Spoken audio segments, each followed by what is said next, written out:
Hello అందరికీ, ఎలా ఉన్నారు? కమ్మగా నోరూరించే పెసరట్టు ఉప్మా. ఎంతమందికి మీలో పెసరట్టు ఉప్మా అంటే ఇష్టం? అయితే చాలామందికి కొలతలు తెలియదు. ఎంత పెసలు పోసుకుంటే ఎంత బియ్యం పోసుకోవాలి, ఇంకా దాంట్లో ఎక్స్ట్రా ఏమైనా వేసుకోవచ్చా అని.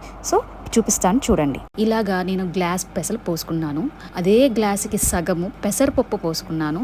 అండ్ దీనికి జస్ట్ ఒక గుప్పుడు బియ్యం వేసి దీన్ని 2 hours బిఫోర్ నానబెట్టుకొని మిక్సీ వేసుకున్నాను. కొంతమంది రాత్రి మొత్తం నానపెట్టుకుంటారు. అలా నానపెట్టుకోవడం వల్ల బెనిఫిట్స్ ఏంటంటే మన బాడీలో గ్యాస్ ఫామ్ అవ్వదు. బట్ అంత టైం లేదు అన్నప్పుడు జస్ట్ 2 hours బిఫోర్ ఇలా సోక్ చేసుకొని మిక్సీ వేసేటప్పుడు అల్లం, పచ్చిమిర్చి ముక్కలు చేసుకోండి. ఎందుకంటే మిక్సీ తిరిగేటప్పుడు మధ్యలో ముక్కలు ఇరుక్కుపోయినా ఇలాగా తగినంత నీళ్లు, ఉప్పు పోసుకొని మెత్తగా మిక్సీ వేసుకోండి. కొంతమంది బరకగా వేసుకుంటారు, కానీ నేను ఇలాగా కొంచెం కూడా పలుకు లేకుండా వెరీ ఫైన్ పేస్ట్ లాగా కొంచెం కూడా గరుకు లేకుండా మెత్తగా పట్టుకుంటా.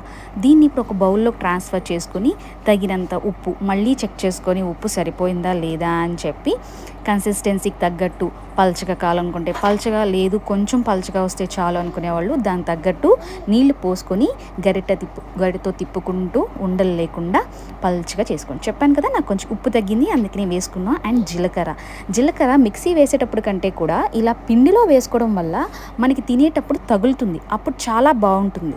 ప్రతి చెవులో ఆ జీలకర్ర తగులుతున్నప్పుడు ఆ ఫ్లేవర్ తెలుస్తుంది అనమాట మనకి. అందుకనే నేను ఇలా విడిగా వేస్తాను.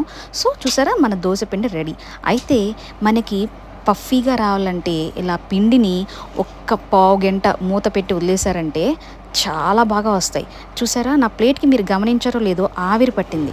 అలా మూతకు ఆవిరి పట్టేదాకా ఉంచుకొని పెనం వేడి చేసుకొని ఫటాఫట్గా దోశలు ప్లెయిన్ కావాలనుకుంటే ప్లెయిన్, లేదు ఉల్లిపాయ పచ్చిమిరకాయ వేసుకొని తినేవాళ్ళు అయితే ఉల్లి పచ్చిమిరకాయ, లేదా ఉప్మా వేసుకోవాలనుకునే వాళ్ళు ఉప్మా పెట్టుకొని పెసరట్టు తినేయడమే. చూసారా, ఒకటి గమనించారో లేదో మీరు, నేను నూనె వెయ్యలా. అది కొంచెం వేగాక నెయ్యి వేసుకుంటే పెసరట్టు టేస్ట్ వేరే లెవెల్కి వెళ్తుంది. పెసరట్టుకి నూనె కంటే కూడా నెయ్యి అయితేనే చాలా రుచిగా ఉంటుందండి. మీకు చూస్తుంటేనే నోరూరుతుంది కదూ. సో ఇలా ఉప్మాని పల్చగా పరుచుకొని దాని మీద కూడా కొంచెం నెయ్యి వేసుకొని బాగా వేగనిచ్చి, ఇది మీడియం ఫ్లేమ్లో వేగనివ్వాలండి.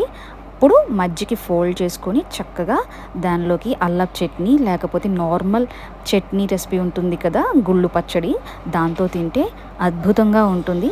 తప్పకుండా మీరు ట్రై చేయండి. ఈ పెసరపిండి ఎలా వచ్చిందనేది కమెంట్ సెక్షన్లో తెలియజేయండి. ఈ ఉప్మా పెసరట్టు దోశని నేను హోటల్ స్టైల్ చట్నీ అని చెప్పి మన ఛానల్లో రెసిపీ ఉందండి, ఆ చట్నీతో సర్వ్ చేశాను. కావాలంటే ఆ చట్నీ రెసిపీ లింక్ కింద ఇస్తాను, చెక్ చేయండి. అండ్ చూడండి, ఉప్మా కూడా చక్కగా మగ్గింది కదా. ఇప్పుడు ఒక్క ముక్క తుంపుకొని జస్ట్ టేస్ట్ చేయండి. ఒకటితో మొదలుపెట్టిన వాళ్ళు ఖచ్చితంగా 5 అయితే తింటారు. మీరు ట్రై చేసి చెప్పండి. Thanks for watching.